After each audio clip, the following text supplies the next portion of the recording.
Good evening, everyone. We're learning Tanya Igeres Hakodesh Epistle 8. If you follow the Hayenu, it's on page 63. Today is the 27th of Menachem Av.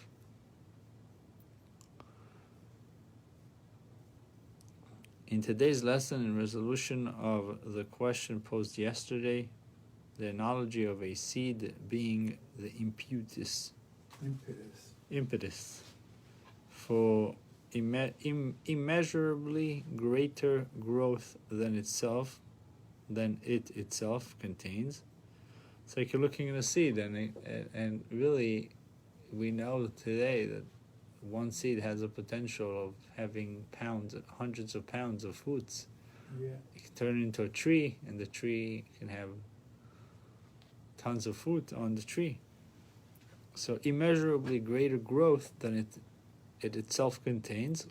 This is possible since it serves merely as the trigger for the unlimited potential inherent in the earth. So let's see. What's the analogy and what is the message? In a way of analogy, the above concept, however, can be understood by the analogy of sowing seeds of grain or planting kernels of fruit. The shoot that sprouts from the seed and the tree with its fruits from the kernel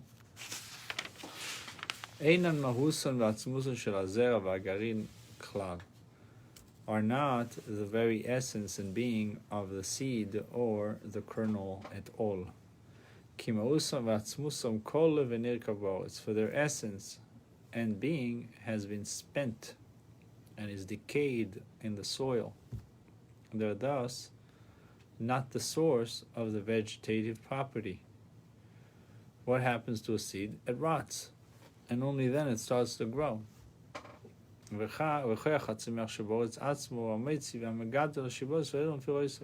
what makes things grow, what stirs things up, is the vegetative power.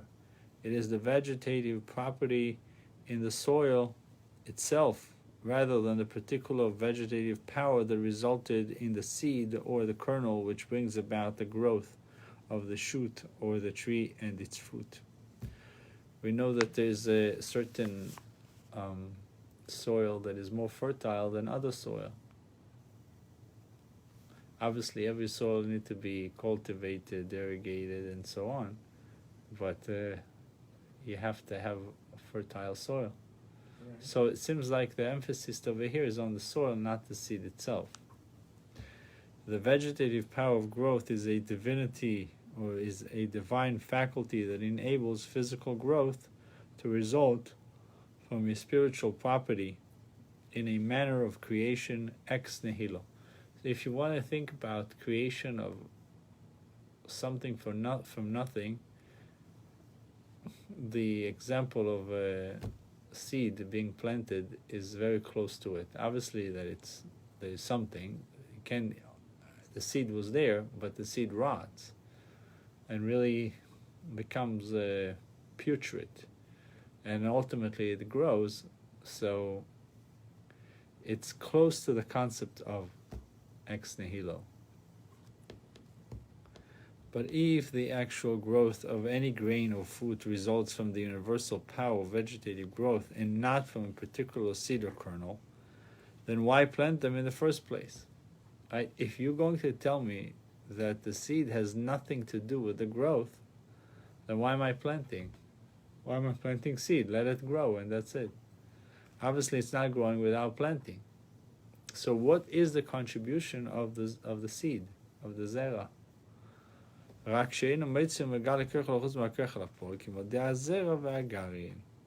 So he says like this: the potential of the soil is there, but the potential is not being awakened or revealed unless you plant the seed. So the seed is really like the kickstart that tells the soil produce. He says in English, it is only that the earth vegetative power does not manifest its power outwardly from the potential to the actual, except by means of the seed or the kernel that are decayed in the soil, that are decayed in the soil, and whose whole power, the power of growth that originated in the earth vegetative property that was implemented in them as they grow, has been consumed by the vegetative property in the soil. So seemingly like the power that is embedded in the soil is consuming the seed, staking it in, and then responding. Over here it says even more that the seed becomes one with the vegetative power, with the soil, so that they unite and become one. The particular power of growth that resulted in the seed or kernel unites with the earth universal vegetative property,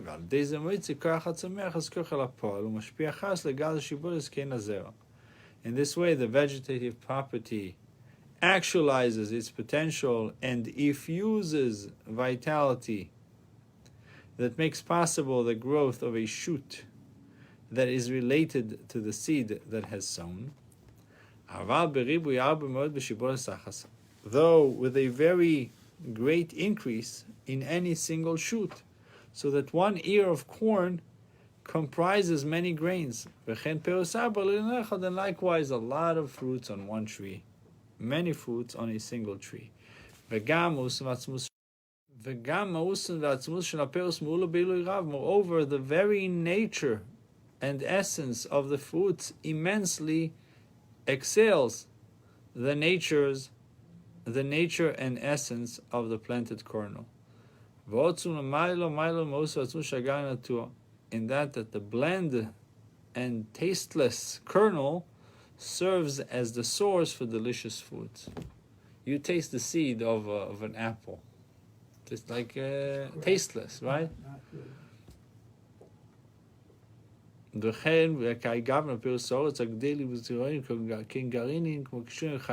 The same is true of the produce of the earth, which grows from seeds just like kernels, such as cucumbers and the like. Translation for kishuim in modern Hebrew is zucchinis, but over here translated to also in the Torah when the Jewish people said we remember the Cucumbers. so referring the Torah uses kishuim, but it translated to cucumbers. So the fruits and vegetables are not only quantitatively superior to the kernels that served as the respective sources, but are qualitatively superior as well. So not only quantitatively, but also qualitatively. The difference between grain and its original seed, however, is only one of quantity. All this is so because the stem and the root of the vitality of the fruits issues from the vegetative property in the soil,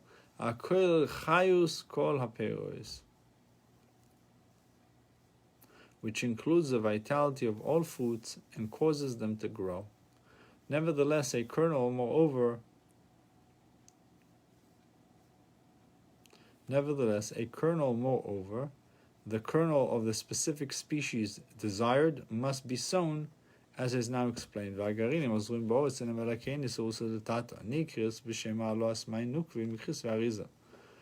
the kernels that are sown in the ground are only like an arousal from below, meaning that they arouse the power of the soil, that is necessary if one is to elicit a reciprocal arousal from above.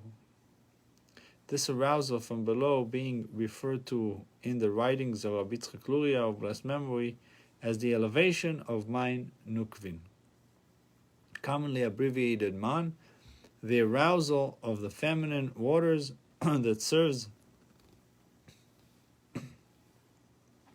as the recipient of the efflux of the male waters. So the same applies here as well. The power of vegetative growth is a spiritual power that encompasses all fruits and vegetables. Its spiritual state is such that it is too far, or that is far too lofty to descend spontaneously to a level at which it can make physical produce grow. The actual growth can only come about as a result of the elevation of the feminine waters of a particular fruit or grain. This arouses within the universal vegetative property the particular manifestation necessary for the growth of the specific kind of produce that is inherent in the kernel or seed that is sown. So the takeaway from today's Tanya: your good deeds are planted seeds. You reap more than you sow. Bruchim to you. May we all increase in good deeds.